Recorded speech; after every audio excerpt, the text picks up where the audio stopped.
So this is a level 1 trauma center, and this hospital provides ancillary services to the community that it serves. And when these people are coming through the doors at a disadvantage, and these ancillary services are supposed to be provided to them, if you're taking them away from the community, you're placing these black and brown people at a disadvantage of being able to thrive and live and sustain in their communities. So this is not only a hospital, but this is a transference of healthcare, mental health, case manager ability to revive and restore themselves economically, put them in contact with agencies that are able to help these communities sustain themselves. And if we're failing, and you're failing the workers here, then you're failing a whole community of people that these workers serve each day. I'm Diva Wolf. I'm a labor and delivery nurse here at Highland Hospital. The pandemic has really brought to light all of the health disparities that we've been working with here at Highland for years, and we just think that it's really time that we make some actual structural change. My name is Derek Boutte. I'm the chair for Social and Economic Justice for SEIU 1021, and I've been working here at Alameda Health System at Highland Hospital for 20 years. We've been having a challenge with our employer not believing that the staff here is essential workers on a consistent basis. So the challenge has been very hard as far as working under this administration. So we're looking for the county of Alameda to take back over this hospital. And so what changes has privatization made at this hospital? Well, it constantly picks administrations that's not from this community or this environment or from Oakland area. So the budget and the financing for the stability for the employees is always layoffs and cuts. We're always going through that on a consistent basis, and that's our demand, is to rid this administration here, because they don't support the essential worker. They don't support the need of this community. So the challenge has just been overwhelming for workers here, and to be dealing with the possibility of making workers feel vulnerable of coming to work every day and knowing that you're trying to do layoffs and cuts. It just defeats the whole purpose of us fighting COVID-19's pandemic health crisis right now. So this administration has to go. And this is the whole process of us being out here today, is to push forth with that message to the board of the county of Alameda that enough is enough, that employees are tired of the same actions being taken by an administration that doesn't give the support that this community needs. And talk about retaliation, SEIU, what happened to SEIU and other. Well, it's always been a threat here from the employer if you're speaking. It's always been a threat here from the employer if you're speaking about the truth about what's going on inside of this medical facility. So it is going to be a challenge at times to hear from workers what's actually going on up in here. He's a great worker.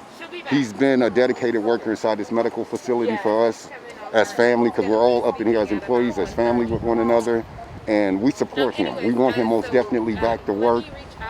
It's an intimidation tactic that the employer is using to scare people off of communicating about not having PPEs, not having masks, not having the resources that is needed in here on a consistent basis.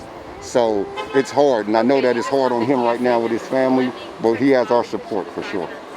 Isn't it illegal to retaliate against workers? Of course it is. Just like it's illegal for harassment, just like it's illegal for workplace violence. All of that is the policy that AHS is supposed to stand by. But administration has become reckless, and they're not caring about the staff, and they're trying to figure out numerous ways how to keep you silent. But we refuse to be silent, because we know that this community, and we know that the workers that work inside of this hospital are essential workers, and that they're needed on a consistent basis every day here.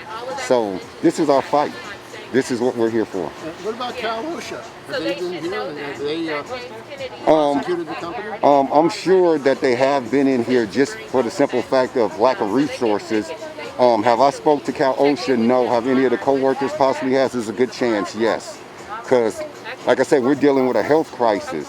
So OSHA is a part of that process of making sure that each and every staff member inside of this medical facility is protected and capable of doing their jobs. So I would think that anybody that can speak on the importance of making sure that healthcare is here, making sure that the staff is safe, making sure our patients are safe and this community is safe, I think that their voices need to be heard. Well, there are less than 200 inspectors, Oh, OSHA inspectors in California. yeah. But look at it like this. There's 2,272 COVID cases right now in the county of Alameda, with 162 deaths right now. And the population of residents in Oakland is what, 433,031? Do the math yourself.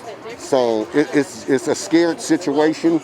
Employees are very high concerned that becoming affected and taking that home to their families, but that doesn't stop the dedication of workers coming here every day to give their all. And to know that an administration is doing all they can to not support you and put you in a situation where cuts and layoffs are their threats every day, it's ludicrous. It really is. And how does outsourcing affect treatment and of the patients when they outsource?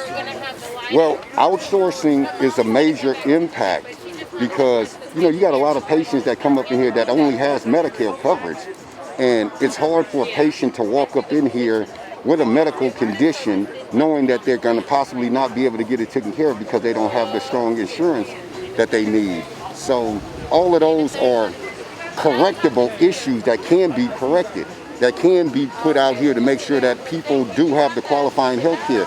This facility right here is the #1 trauma unit in Northern California.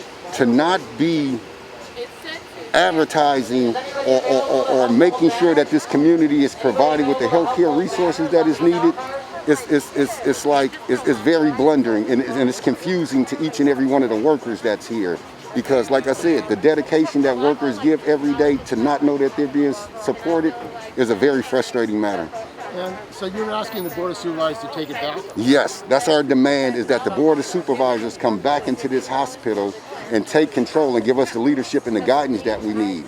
Start investing in the staff that's here, making sure that the staff can be having longevity here. Right now they want to lay off seniority workers that's been working here for a long time. But we're the people that when new employees come in here, we have to train them, we have to educate them, we have to put them in a position of knowing how to do their job. Right now they got agencies up in here and they're bringing in a lot of nurses that's from outside of the state and everything, which we accept all of the assistance that we can have. But at the same time, take care of your staff that's here. Don't tell us that you can't provide the resources that we need to take care of our families, but you're paying agencies to come up in here. And you think it's profiteering? That's what it's about? Of course it is. Of course. This administration, the bottom line is dollars. There's capitalism going on all through this nation right now. So we're in a position where we're pushing back. And AHS has gave us no other alternative but to come out here and demand justice. My name is Andre Spearman, and I'm a field representative with SEIU 10-1. I'm out here because it is important that we stand together with Black Lives Matter. We know that African Americans have underlying health conditions, and so the COVID-19 hits us very hard. And working families, not only African Americans, low-income families, who are considered essential workers, have to go to work every day. And so it's important that we stand up for justice and stand united. And so that folks who use this hospital get the service they provided and they need. The workers here are providing the services, and we need the employer to make sure they have great working conditions, which leads to great outcome for everybody. You're asking for it to be brought back under the county again? Yes. Why don't you talk about that? Oh, yeah, we're asking that this hospital be brought back under Alameda County governance. Is because there's a lack of transparency here at this hospital. Every time we go to them in the bargaining and we say, look, we need you to provide services, and the first thing they do is they want to cut the services, but yet they don't cut the top management, right? To me, by having under Alameda County, there's transparency. The money comes from the county anyway. And often this place doesn't even collect the money they should be collecting for the service they provide. So it's a mess as far as I'm concerned. The workers concerned, right? So it's important. And PPE, is that a problem here? Oh, yeah. Well, in the beginning, everybody had a problem with PPE, and it continues to be a problem. I think it's nationwide. So I don't know how aggressive this hospital is, but they're competing with a lot of people, so we know that that's problematic. But it requires a everyday aggressive type of act.